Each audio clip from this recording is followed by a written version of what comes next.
Welcome, everybody, to Dead Talk Live. And tonight I have a huge fan favorite of mine, the legendary Michael Rooker. Michael, thank you for being here with us today. How are you doing today? I'm doing good, man. Thanks for having me. Oh, it is our pleasure, our pleasure. So, Michael is the star of the upcoming release called Corrective Measures. It is being released exclusively tomorrow, April 29th, on Tubi. And that is what we are going to be discussing today. Uh, Before we get started, Corrective Measures is based off a graphic novel of the same name by Grant Chastain. So we're going to be getting to that in a little bit. Michael, the first question I have for you is throughout your illustrious career, you have played a wide variety of character, some good, some very, very bad. Now, what amazes me is even the bad characters that you have played, no matter how horrible they are, people just cannot help but love you. Okay? They love you no matter just how bad and immoral your characters are. And my question to you is what's your secret? I just don't know. I don't know. I haven't any idea because I try to play the roles as honest as possible, and as well. Some of the roles are quite cruel, and I just play them as straight and honest as I can, using whatever acting chops I have, and they somehow come out where people are like, "Oh, poor Henry. Oh, oh, He- how sad, how yeah, sad." And now he's running around the country killing people. yeah. Oh, how sad he has to do And that. Michael is referring to Henry, A Portrait of a Serial Killer, which you were absolutely brilliant in. Now, in Corrective Measures, the let's give a little brief synopsis. The movie is in a world, sort of like an X-Men world, where the world is being consumed by these mutants, and a prison system has been developed, and you are the warden or the overseer, as you like to call yourself, Devlin, in that prison. Now, what in your opinion, when it comes to your character in Corrective Measures, Devlin, the overseer, what Yeah, do you see as his driving force? Is it power? Is it money? How did you interpret that role? all of the above there. Power, money, manipulation, and the name tells it all. Overseer. He I didn't likes get that. being in charge. Overseer. He loves that idea of seeing all. And in the beginning of our piece, you hear on the loudspeaker that this is my house. Yeah. I see everything. Everything you do is under my control.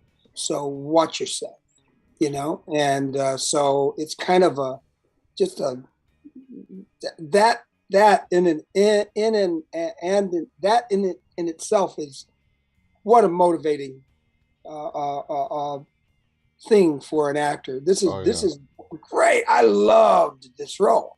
I read the script and I'm like, I like this role a lot. And the script in itself was like great. And then I get to they told me right off the bat I could play with this, and so man, I went to town on this thing and I loved it. Did you get to see it? You got to Oh, see it, yeah. right? Oh, yeah. I loved it. Oh, I loved dude, it. was that fun or what? That was amazing. What part of Devlin would you say was important for you to inject into that character that you brought to Devlin? Commun- Communication is a big deal in this piece, Mm-hmm. and Devlin thinks he's communicating quite well, but in reality, he's not communicating a lot. Um, because so there's that humor aspect in the role, Yes. which was really attractive to me. I enjoyed that a lot. And there's one specific line that I pay homage to Cool Hand Luke. Oh yeah. Uh, my whole entire career, from even before I started acting, when I had seen that movie, that character was the overseer, the warden in that movie was my hero. Absolutely. I dug that character so much. And I was my entire career, I'm thinking, whoa, if I could only get to say that line in the movie, I'll be a happy, happy camper from then on, And I got to say it in this. And I got to say many lines in this one that I loved I wanted to say in others, but I couldn't, so. What I loved about Devlin is that, you know what, he didn't care what the outside world thought. This was his world. The prison was his environment. He had total control. Do you believe that hubris ultimately led to his downfall? Well, indeed, it led to thinking that he is, God's own hand. Whatever he says, it happens, and he has, and as you see, he has say over life and death. Yes. In this environment. So yeah, and that was his downfall. Totally was. Now, you have done other works that have been adapted from graphic novels onto the screen. When it comes to Corrective Measures, when you booked the role, even before you booked the role, did you familiarize yourself with the work and the character and how he was portrayed in the novels and how you were going to bring it on to the viewers? I did. I read the script first. And I already knew I kind of like had a good inkling of how I wanted to kick this off, Yeah. But then I read the graphic novel, and the graphic novel was great, very very good, very well written, and everything. I didn't use an awful lot. I didn't worry about the graphic novel, and I just used my own imagination and the script at hand. That's really, you could really confuse yourself if you start going all the way over back to the graphic novels and maybe others back in the day, like Guardians of the Galaxy. Yeah. James Gunn said, no, don't read, don't worry about the graphic novel. Because I was like, oh man, I got to wear a loincloth. Gun. I mean, what is his character? He said, don't worry, it's gonna be different. So that's what happens when you got a graphic novel. The writers and the directors, it tends to be, it can be a lot different than the original graphic novel. Absolutely. Now we got to talk about the cast in general. Tom Cavanaugh, brilliant. Bruce Willis, legendary. You had great castmates to work around. How did you guys all coalesce when you got on the set? Have you worked with either Bruce Willis or Tom Cavanaugh in the past? What was the overall experience like? Well, me and Tom hit it off right away. I mean, even in these interviews, Tom and I are just, it's like, it's beautiful. And I don't know if a lot of people know, but a lot of times when you accept a role, you read the script, you love the script and everything, but the script is not the only thing that is the deciding factor on whether or not you're going to end up doing the project. Chemistry is important. Chemistry is very important. So who is involved with the project is just as important as the project itself. Yeah. So, and the script, right? Absolutely. So, and I had worked with Bruce before, and so I knew what a blast it was working with Bruce, and I was salivating and totally jonesing for a new script and a new project. So I loved, a big reason why I ended up in the movies Bruce. So Yeah. yeah. Now, this is Sean O'Reilly's first feature film directing. Uh, Mhm.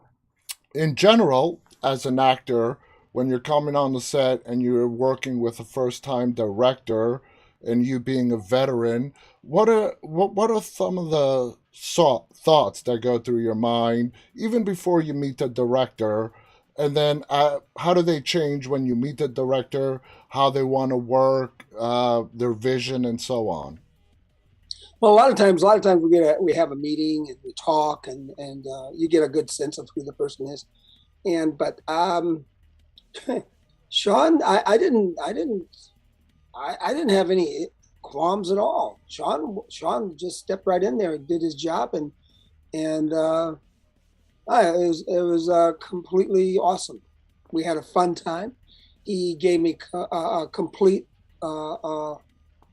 freedom to adjust and manipulate a little bit and change the lines, the script a little bit to suit me. Mm-hmm. And so a lot of what you see on screen is a lot of my imagination and a lot of my rhythms and my, my take on the script itself. Mm-hmm. And so I add stuff and I add my own Michael Rooker flair, a little bit of Southern Gothic going Yeah. on.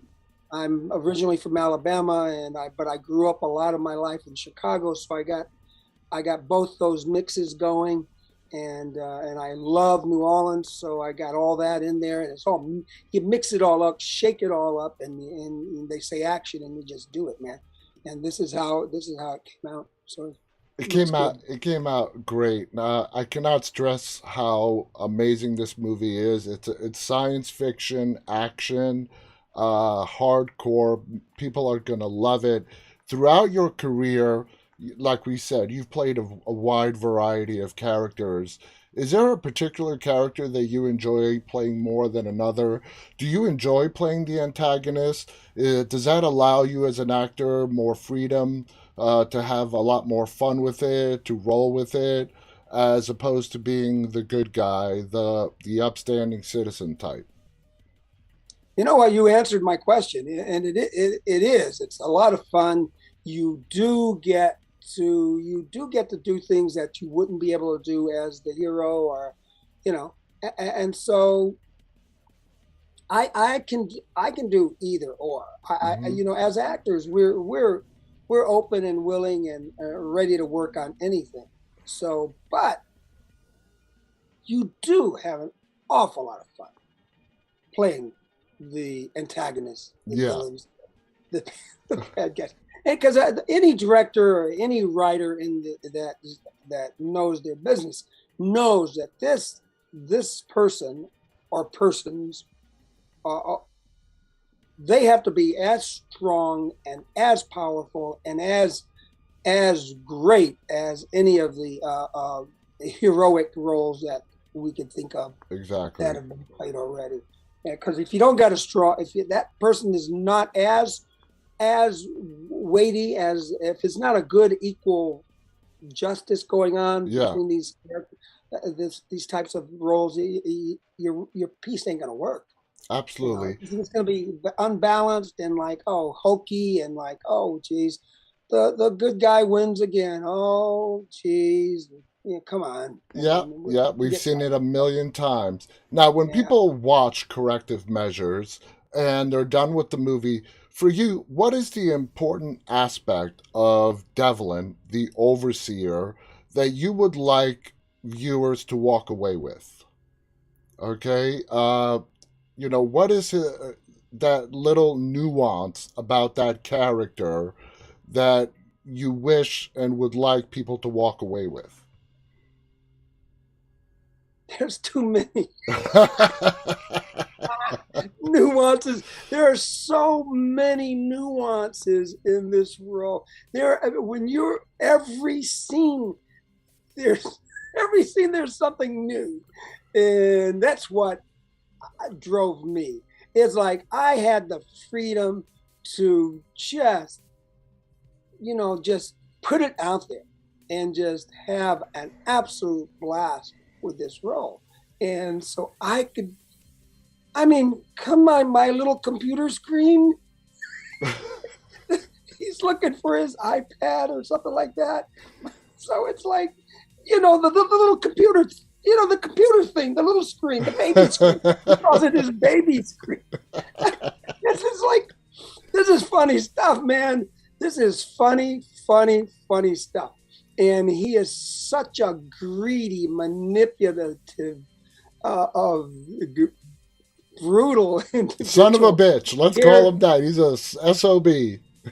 He cares for no one but himself. Yeah. And in the end, he's thinking he will come out on top. Yeah. For sure. And it's that hubris. It's that hubris. Michael, we're out of time, but I got to ask you this one question. You mentioned Henry, Portrait of a Serial Killer. Throughout your amazing career to date, what has been the role that you just absolutely, the character that you just absolutely loved, fell in love with playing? Wow, they all stick with you a little bit as you're playing them. They all stick with you. I mean, Days of Thunder, I had such a blast with Tom Cruise, and we were great movie. The competition there was real. Yeah, we ran, we raced, we had a foot race every time we opened the our doors to go to set. Wow, just like in the movie. We ran to set. We raced each other to set. How much fun! How much fun! And of course, you mentioned Henry. I mean, boy, oh boy, oh boy! Brilliant. I can't even imagine how many jobs that one, maybe 90-second speech at the dinner table got me. Open the doors for you. Unbelievable! Just one little monologue. And then they saw the whole project and blew them away as well. But I can't even say one, dude. I totally feel you. Yeah, I can throw out at you, but one is impossible. Almost impossible. I totally understand, Michael. This has been fascinating, guys. Again, the movie is called Corrective Measures. It is releasing exclusively on Tubi tomorrow. It is fun. It is energetic. It is 100 miles per hour from start to finish. Michael Rooker, Bruce Willis, Tom Cavanaugh, and on and on. The cast is great. The story is great. Please check out this movie. Michael, thank you so much. Do you have any final thoughts you want to share before we go? Thank you, Bruce. Thank you, Bruce. Absolutely. Bruce Willis is a legend. He's phenomenal. Thank you again to Michael. Thank you again to our viewers who are tuning in live and those who will watch this later on. On behalf of Michael Rooker and myself, stay safe, stay walking. Bye, everybody. Cheers, everyone.